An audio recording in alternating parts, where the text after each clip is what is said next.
ఆ జీవోని ఎందుకు విత్డ్రా చేయాల్సి వచ్చింది? మీరు మొదట ఇచ్చినటువంటి జీవోకి విత్డ్రా చేసుకున్నటువంటి జీవోకి మధ్య జరిగినటువంటి పరిణామాలకు ఎవరు బాధ్యత వహిస్తారు? నష్టపోయినటువంటి ఉద్యోగుల పరిస్థితి ఏంది?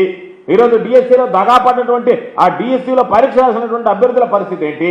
దీనికి ఎవరు సమాధానం చెప్తారనేటువంటి దానికి లేకుండా రకరకాల మాటలు మాట్లాడతా ఎవరు మాట్లాడినా ఎవరు దాని గురించి విమర్శించినా మేము కేసులు పెడతామని చెప్పి బెదిరించడం తప్ప మరొకటి కనిపించడం లేదు. కాబట్టి స్పష్టంగా మేము అడిగేది ఏంటంటే ఈ అన్ని విషయాలు వెలుగులోకి రావాలి.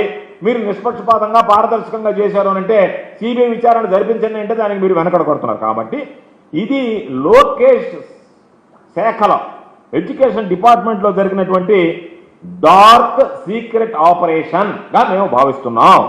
అందుకనే మీరు ఎవరన్నా మాట్లాడితే మేము జైల్లో వేస్తామనేటువంటి మాట మాట్లాడుతున్నారు. మేము మరలా చెప్తున్నాం, మేమే పోలీస్ స్టేషన్లో రమ్మంటే వస్తాం. నిన్న కూడా మా పిల్లలు వచ్చారు, మేము వెళ్ళాం. కాబట్టి మీరు ఎంతమందిని అరెస్ట్ చేసుకుంటారో చేసుకోండి. మమ్మల్ని అందరినీ ఎవరైతే పాపం ఈరోజు దగా పడ్డారో నిరుద్యోగులు వాళ్ళందరితో పాటు మమ్మల్ని కూడా జైళ్ళన్నీ మా అందరితో నింపండి. నిరుద్యోగులతో పాటు వైఎస్ఆర్ కాంగ్రెస్ పార్టీకి సంబంధించినటువంటి నాయకులు, కార్యకర్తలు, మా యువత, విద్యార్థి విభాగాలు కూడా సిద్ధంగా ఉన్నాయి. మమ్మల్ని అందరినీ మీరు జైలు నింపండి.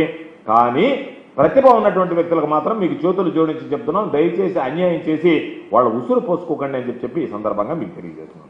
ఇది స్పోర్ట్స్ కోటాకు సంబంధించి మనం మాట్లాడుకుంటే ఇక తవ్వే కొంది ఎన్ని రకాలైనటువంటి మోసాలు, ఎన్ని రకాల